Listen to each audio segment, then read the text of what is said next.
lies in a great plain on the northern slopes of the snow-clad Atlas Mountains, was founded 900 years ago and was considered at one time to be the greatest city of Islam.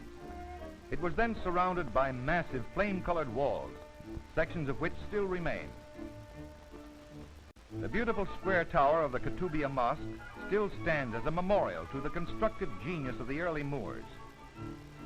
The great open square called Jama' el-Fna is the favorite gathering place of the natives. Morocco's general population is of a very mixed and turbulent kind.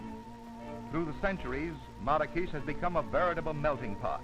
Berbers, Arabs, Moors, Jews, and Negroes from the Sudan have married and intermarried so indiscriminately that origins are hard to trace and types are even harder to define.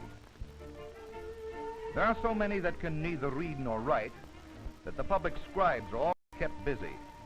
But their superior knowledge does not include modern methods. First, the scribe takes a piece of bamboo, which he painstakingly whittles into the shape of a writing pen. Meanwhile, his customer patiently waits and gathers his thoughts. Who knows, perhaps this may be a tender love message, or just a note telling Dad that he's broke again. The scribe is writing in Arabic. That is why his pen moves along the line from right to left.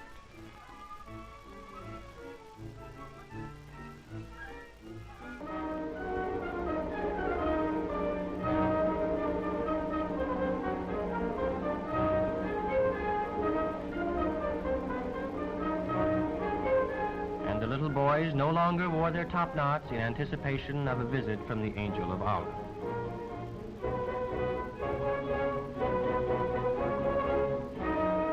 For on Tichupt, where the treaty had placed them, this nomadic people were unable to grow the grain they needed. With the new peace, the number of mouths to feed was ever increasing, while the amount of kesra, the flat, round native bread, grew less and less.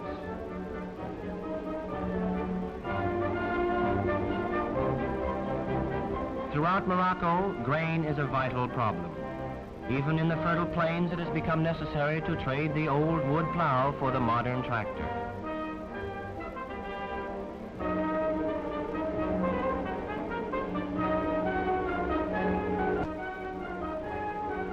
To extend this knowledge to the natives, numerous schools were opened, actually model farms, where peasants come to learn new methods of farming and gradually to handle the new machines.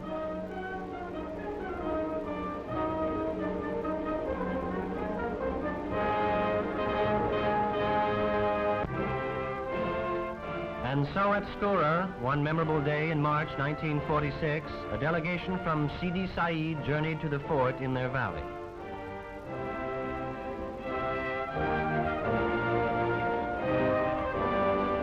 While from the mountain galloped the representatives of the Seguchan tribe.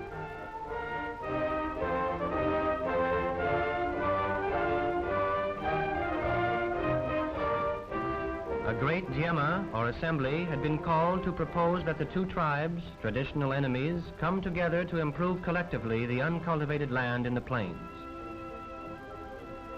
The technician who will direct the project makes a proposition. The new cleared land will belong half to the Sidi Said of the valley, theoretically the owners, and half will be ceded by the Magzin, the state, to the Seguchan tribes of the mountain who are now without sufficient land to grow their food.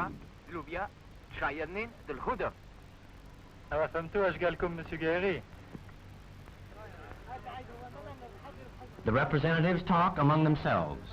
It is a project that would revolutionize the customs of centuries. But then this meeting is itself a revolution, the first time the two peoples have ever met without the sounding of an alarm. It might work. They agree to try.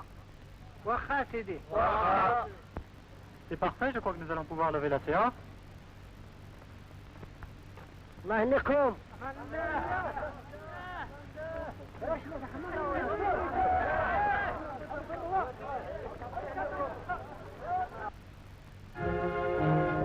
It is 1 year later.